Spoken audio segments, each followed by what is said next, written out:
nanalo na Fang Feud na Team Hideout Lobbies ng 2,000 pesos.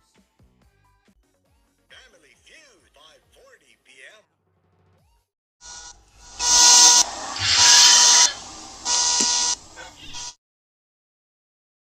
Our one-of-a-kind JKM Burger Pizza, the perfect fusion of flavors that...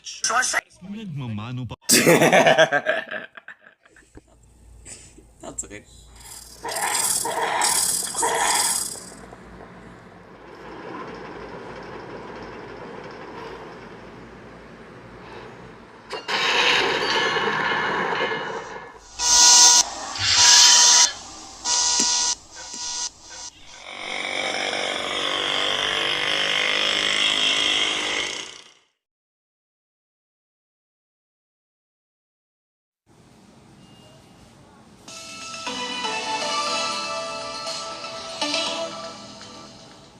This is DW News, and these are top stories. Pope Francis's funeral has been set for Saturday. The Vatican has released the first images of his body in an open coffin. He's dressed in a red robe with the papal mitre on his head and a rosary in his hands. His remains will be put on display at St. Peter's Basilica for the public to pay their respects. India's army has killed 2 gunmen in a major manhunt after a shooting took place in the small Himalayan town of Pahalgam. At least 26 people were killed in the Indian-administered Kashmir region after gunmen opened fire on tourists. A little-known Kashmiri militant group claimed responsibility on social media. Electric vehicle maker Tesla has reported a 71% drop in first quarter profits. CEO Elon Musk has promised shareholders he'll focus more on Tesla and less on the Department of Government Efficiency, or DOGE, which he runs in Washington. Musk has overseen the firing of thousands of federal workers. This is DW News from Berlin. You'll find much more on our website at dw.com.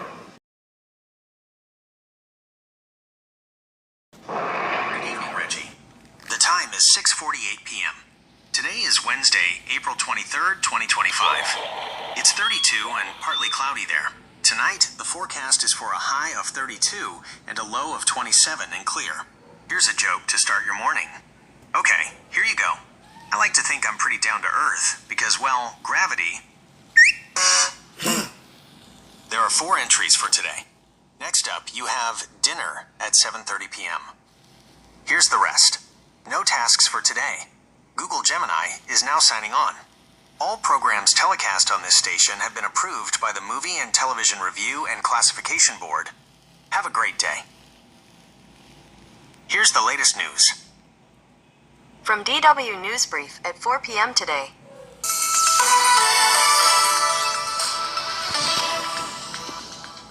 This is DW News, and these are top stories. Pope Francis's funeral has been set for Saturday. The Vatican has released the first images of his body in an open coffin. He's dressed in a red robe with the papal mitre on his head and a rosary in his hands. His remains will be put on display at St. Peter's Basilica for the public to pay their respects. India's army has killed 2 gunmen in a major manhunt after a shooting took place in the small Himalayan town of Pahalgam. At least 26 people were killed in the Indian-administered Kashmir region after gunmen opened fire on tourists. A little-known Kashmiri militant group claimed responsibility on social media. Electric vehicle maker Tesla has reported a 71% drop in first quarter profits.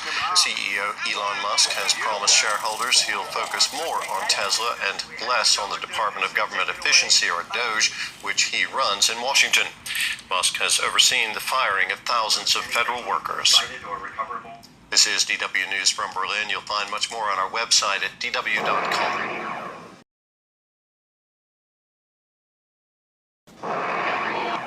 The International Monetary Fund slashed its global growth forecast Tuesday because of the impact of U.S. President Donald Trump's tariffs, saying they will hurt the economy of the United States, China, and most other countries.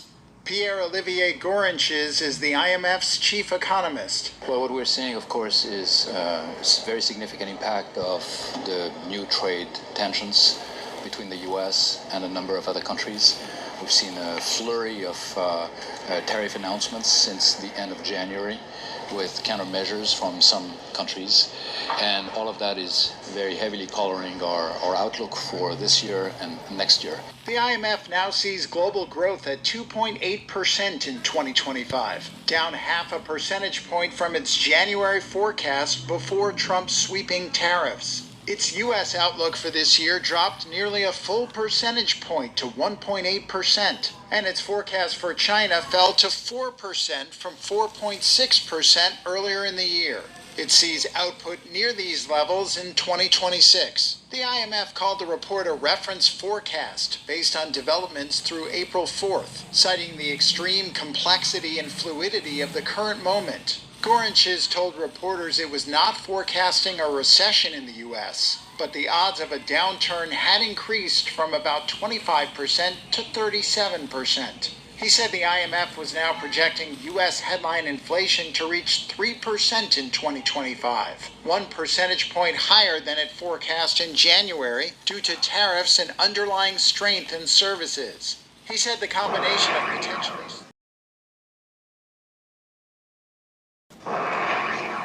So that's lowering output and that's increasing price pressures. Not the good news for the central bank, because you're facing a difficult trade-off, and a higher price pressure is something that you have to get under control.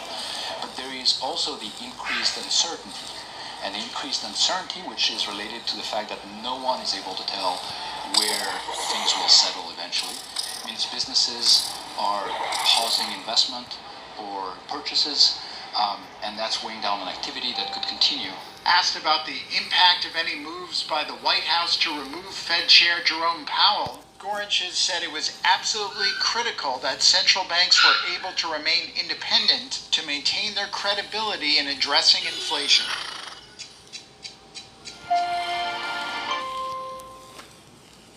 That's it for your news updates.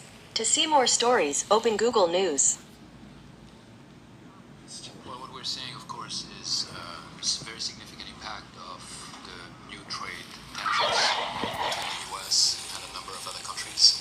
We've seen a flurry of tariff announcements since the end of January with countries, and all of that is very heavily coloring our outlook for this year and next year. The IMF now sees global growth at 2.8% in 2025, down half a percentage point from its January forecast before Trump's sweeping tariffs. Its U.S. outlook for this year dropped nearly a full percentage point to 1.8%, and its forecast for China fell to 4% from 4.6% earlier in the year. It sees output near these levels in 2026. The IMF called the report a reference forecast based on developments through April 4th, citing the extreme complexity and fluidity of the current moment. Gorinches told reporters it was not forecasting a recession in the U.S., but the odds of a downturn had increased.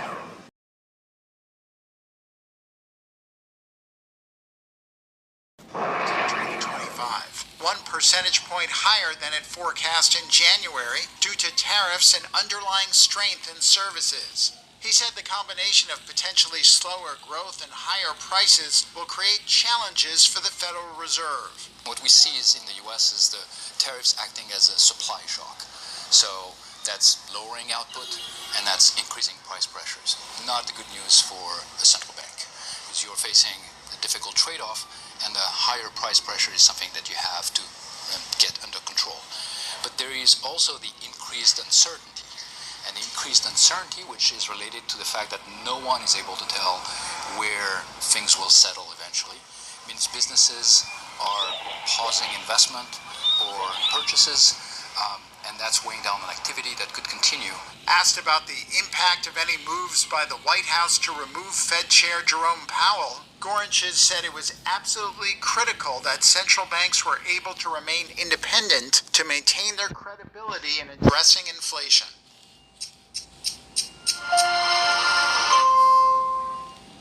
That's it for your news updates. To see more stories, open Google News.